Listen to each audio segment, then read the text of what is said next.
Hello everybody, today I'm here with the longest serving members of Londra Bianconera. Thank you first of all of accepting to do this interview. Could you please introduce yourself? Thanks for the invitation, and I'm here to talk about the club I'm part of. It's called Londra Bianconera. We are based in West Kensington and we exist since 2014, 26th of September 2014. I'm not one of the founders because I was still living in Italy, close to Turin at that time. But then when I met them, we became very close friends.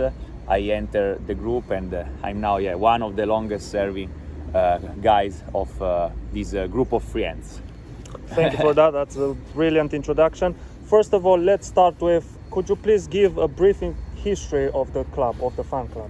Yes, basically the club was founded, as I mentioned before, in September 2014 when three friends of mine, three guys, they were very young at the time, they were 18, they came here in London from Italy, from Rome actually, not even from Turin, but they came here to study, to attend the university, and they realized that many Juventus supporters were living in London to study, to work, or for tourism, but all these guys were watching Juventus in different pubs all around London, in small groups.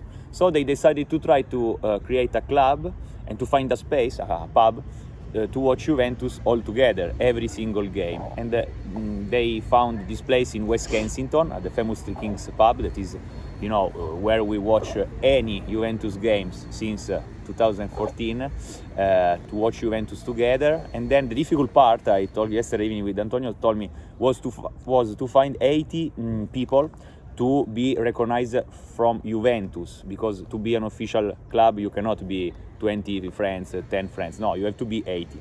And it was a little bit difficult because it was difficult for them to find 80 people straight away, but after that they start to spread the news that they want to create a club. They finally reach the number and they start to exist as a club. And then now we are many more, we are more than 200. 2-3 years ago, before pandemic, we were more than 300. Anyway, we are always many more than at the beginning, of course. Okay. You mentioned the primary mission was to find Juventus fans and watch football like a small community. Now it become larger. Yeah. Was that primary, or you want to expand this fan club with other fans from other clubs? Let's say the main goal for us is now going to all the away games of Juventus. This year, now we are almost in December, between August and last month, before the World Cup, we were, of course, maybe in some games more and in other one less, but we were at any Juventus away game. So in Italy and around Europe. And also for the first time, I went to an away game outside Europe, in Asia, because Juventus played in Israel. So yeah, we went really everywhere. So this is our main goal, to support Juve anywhere they play. Okay. I made some research on the website, fan club website. London Bianconera symbol is famous within some countries in Europe, such as Croatia, Portugal, Switzerland, just to name a few. How could you expand the symbol to become more famous globally, to places that football is not as popular? Of course, now football is not like in the past, a local game. Now the brand are recognized all over the world, and the games are played all around the world. So every time we go to watch Juventus somewhere, we have new friends and we stay in touch. For example, there is a big Juventus fan club in Colombia, and we are friends with them, Colombia Bianconera. We have a friend in Hungary, because there is a huge group there. One of their responsible live here. We are close friends. So we like to have international friendship. Of course, our main friends are in Turin, anyway, in Italy, because of course Juventus is playing there. But we like as a group, because we are a club that is abroad, is not in Italy. We have to have connection with all other club. There is also a friend of mine that was living in London, and now he's living in Argentina and created the Juventus Club Buenos Aires. We are in touch with him also. So it's very nice to always have new friends all around the world, that you have with them a passion in common, because our passion is football and above all Juve. Yeah. And to continue that, may I ask, what was the biggest challenge in creating this fan club? Yeah, I was not one of the founders, but talking to them now, they say, yeah, the very difficult part was to start, to find the first 80 guys and girls to create the club, to be recognized. Then after was not maybe easy, but was easier, because you are already a base.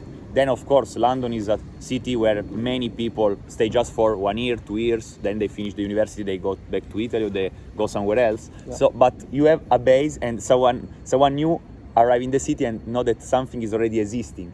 For example, me, when I came here to London in 2013, basically I tried to have a look if there was a club, but I couldn't find any club. So now, if I would come to London now, of course, it's very easy. As you found the club, I would have found the club, and from the day one, I would be able to join. You know? I saw on the website that you took a picture of the members of the fan club with Nedved. Of course, Nedved, a huge Juventus fan. Will that persuade more fans to join this fan club, as Nedved is such a big name within the football world?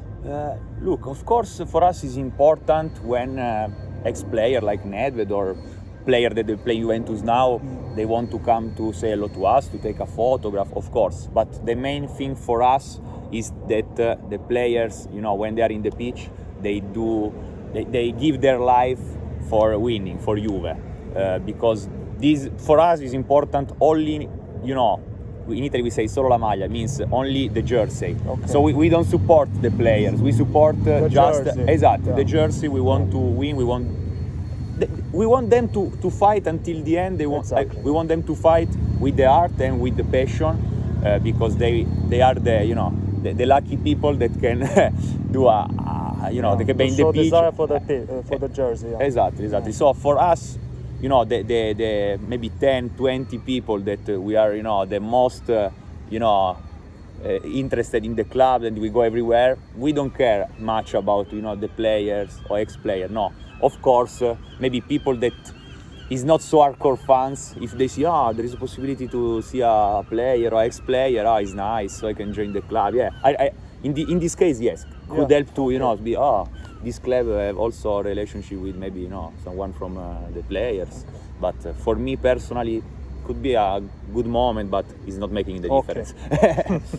Yeah. Next question. Could you please expand on the long-term goals and ambitions of this fan club?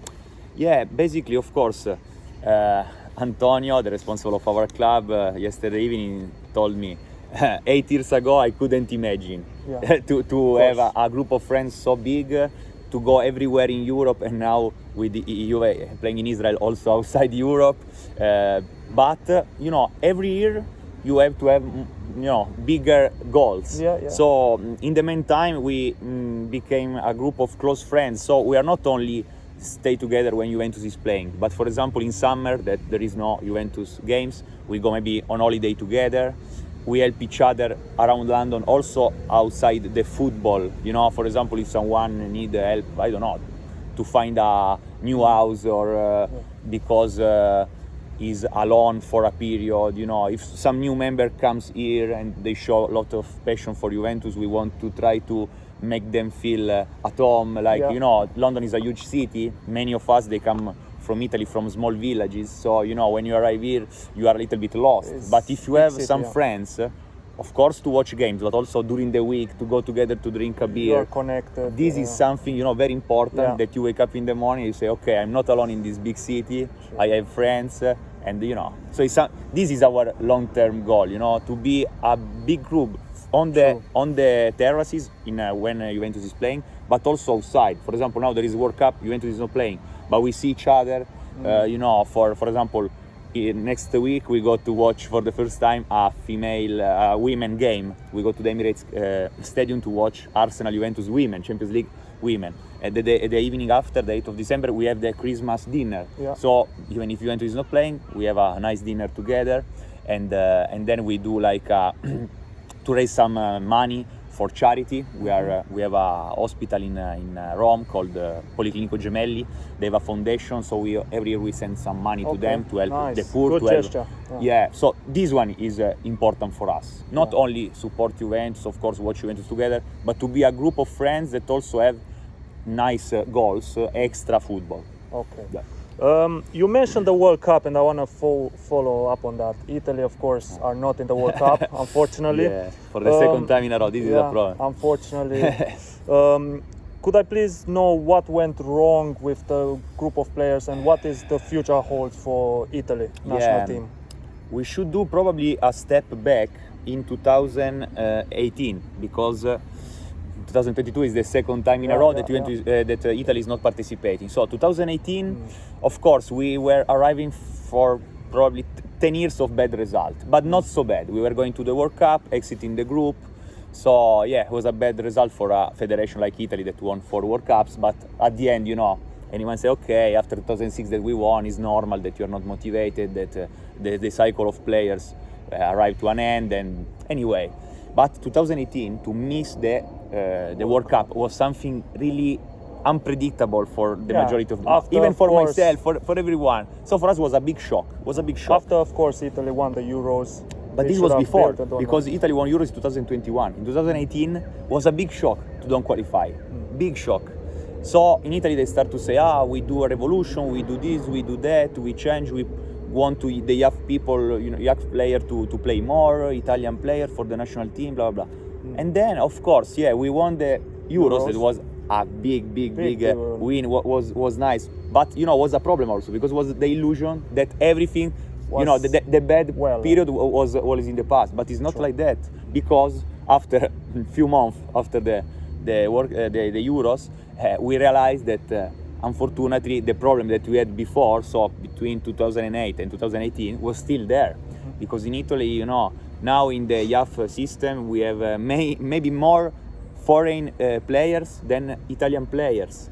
So it's normal that if the majority of the clubs in Italy, they prefer to buy, and even with expensive sum, young players from abroad, instead of make young Italian players playing, it's normal that after a while these people maybe is playing in third division or is leaving football, and it's normal that you can change nationality. This is a modern problem. Exactly. So it's not easy if they promise and they do anything. In Italy we say cambiare tutto per non cambiare niente. So change everything in order to change nothing.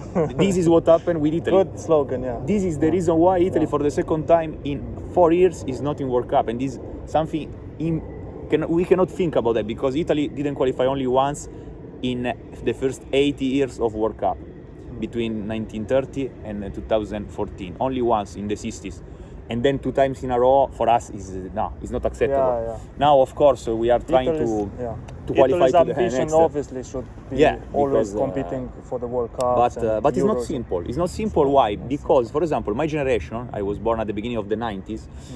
We were spending all day in the pitch, but not in the pitch, in the grass. No, even in the plaza, in the squares, everywhere, in every town, you could see the young guys playing football. It was our life. We went to school from 8 o'clock until 1, and then all the afternoon, maybe also the evening in summer, we were playing. And then of course you join the local team, you play also for your team over the weekend, but we were playing every day. Now I can see in Italy when I come back that the majority of the young guys, they play PlayStation, or they are already, when we are very young, with the social network. So also this make the work harder for someone to train. And obviously money plays a big part. When they earn big money, they forget about football and stuff. Of course, now the young players you can see, exactly, you can see now very young players. They have already money that maybe in the Yeah. past you can do in 10 years of football. Exactly. So they are Yeah. a little bit, not motivated. Yeah. Now the modern players, we can see not only Ronaldo, because he's the biggest example, but also the other guys, even less famous.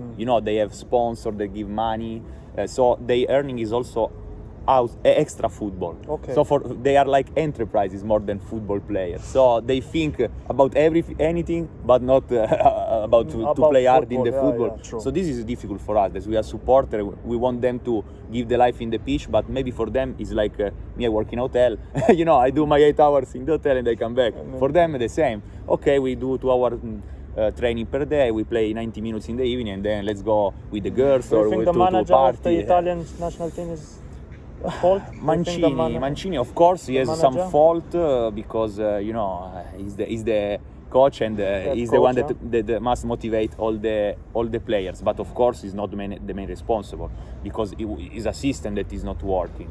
Mancini, when he started to take Italy, was after 2018 that we missed the qualification to the World Cup, so was at the lowest point of the last 60 years, and was difficult for him to rebuild. But he did a very good job, and we were able to qualify to Euros 2021 and to win them. That was a big achievement. But then after, probably he didn't have the hunger that he had at the beginning. So probably after the Euros, this unpredictable winning of Italy at the Euros, maybe he lowered the standards, or maybe he underestimated other teams in the qualifiers. Yeah, that's one of the reasons, probably. He has some responsibility, of course, because as he has responsibility for the winning of the Euros, he also has the responsibility for the that we didn't qualify. But as I mentioned before, the problem is much bigger than a coach or a player. Is the system that they promised to do a lot of changes, and then 3-4 years later, everything was exactly the same, if not worse. So if from the top of the federation they don't change something concrete, not just promising like political, the politicians, they have to do something concrete, and unfortunately now we cannot see these changes. More or less, not only the coach but also the big manager of the federation are the same. So how you can think to have a different result if you do exactly the same thing that you did before? Yeah. So, true. And to end this interview, the last question: what is the current development of the Italian league football in general?